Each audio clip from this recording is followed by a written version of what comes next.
నమస్కారం. తాజా అప్డేట్స్ కోసం వెంటనే మన ఛానల్‌ని సబ్స్క్రైబ్ చేసుకోండి. వీడియోస్ లైక్ చేయండి. ప్రభుత్వ పథకాల గురించి మీకు వెంటనే అప్డేట్ రావాలంటే మన ఛానల్ ఖచ్చితంగా ఫాలో అవుతుండండి. ఇక విషయంలోకెళ్దాం. తెలంగాణ ప్రభుత్వం కొత్త రేషన్ కార్డులకు దరఖాస్తులైతే ఆహ్వానిస్తుంది. వచ్చే నెల నుంచి ఈ దరఖాస్తులు తీసుకుంటామని ప్రభుత్వం అయితే చెప్తుంది. మరి హెల్త్ కార్డులు, రేషన్ కార్డులు వేరువేరుగా స్మార్ట్ కార్డుల రూపంలో ఇస్తామని చెప్పేసి మంత్రి ఉత్తమ్ కుమార్ రెడ్డి అయితే వెల్లడించారు. సూచనల కోసం ప్రజాప్రతినిధులకు లేఖలు కూడా రాయడం జరిగింది. ఇక్కడ చూస్తే అర్హత కలిగిన ప్రతి కుటుంబానికి జారీ ఈ నెలాఖరులోగా ఫైనల్ ప్రాసెస్ అంతా పూర్తవుతుందని చెప్పేసి ప్రభుత్వం అయితే ప్రకటించింది. మరి చూద్దాం ఎవరికి ఈ రేషన్ కార్డులు ఇస్తారు, ఎవరికి హెల్త్ కార్డులు ఇస్తారు, ఎవరికి వైట్ రేషన్ కార్డు రాదు, ఎవరికి వస్తుందనే అంశాల మీద ఇక్కడ మరి ఎటువంటి ప్రమాణాలని ప్రామాణికంగా తీసుకుంటుంది తెలంగాణ ప్రభుత్వం అనే అంశాలపై కూడా ఈ వీడియోలో డిస్కస్ చేద్దాం.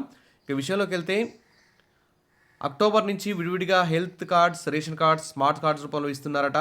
నెలాఖరులోగా విధి విధానాలైతే రూపొందిస్తున్నారు.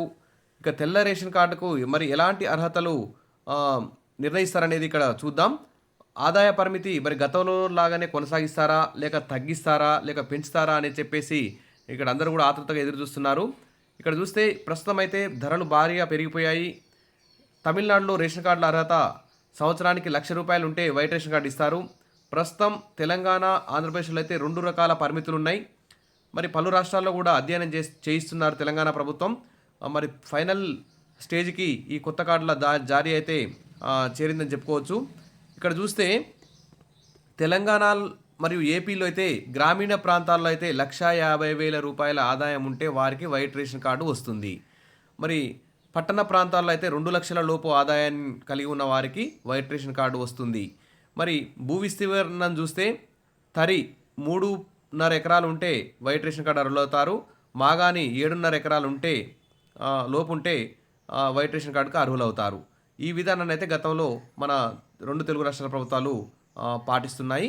మరి ప్రస్తుతం ధరలు బాగా పెరిగాయి, ద్రవ్యోల్బణం బాగా పెరిగింది, కూరగాయల రేట్లు, పప్పు దినుసుల రేట్లు అన్నీ కూడా రేట్లు పెరిగాయి. కాబట్టి మరి ఈ గ్రామీణ ప్రాంతాల్లో 1,50,000ని 2 లక్షలకు పెంచాలని చెప్పేసి అందరూ కూడా కోరుకుంటున్నారు. పట్టణ ప్రాంతాల్లో 2 లక్షల ఆదాయాన్ని 3 లక్షలకు పెంచాలని చెప్పి కూడా అందరూ కూడా కోరుకుంటున్నారు. ఈ భూ విస్తీర్ణం కూడా మరి 3.5 ఎకరాలు, 7.5 ఎకరాలు కాకుండా ఇంకా పెంచాలని చెప్పేసి అందరూ కూడా కోరుకుంటున్నారు. ఏది ఏమైతేనేం మరి ప్రభుత్వం అయితే తెలంగాణ ప్రభుత్వం ఈ నెలాఖరులోగా ఈ రేషన్ కార్డుల జారీకి విధి విధానాలను రూపొందిస్తుంది. మరి అప్డేట్ రాగానే అందిస్తాను. తప్పకుండా మన ఛానల్ని సబ్స్క్రైబ్ చేసుకోండి. ఎలా మీరు రేషన్ కార్డు పొందాలి, ఎలా మీరు హెల్త్ కార్డు పొందాలి అనే అంశాల మీద కూడా మన ఛానల్లో వీడియోలు వస్తాయి.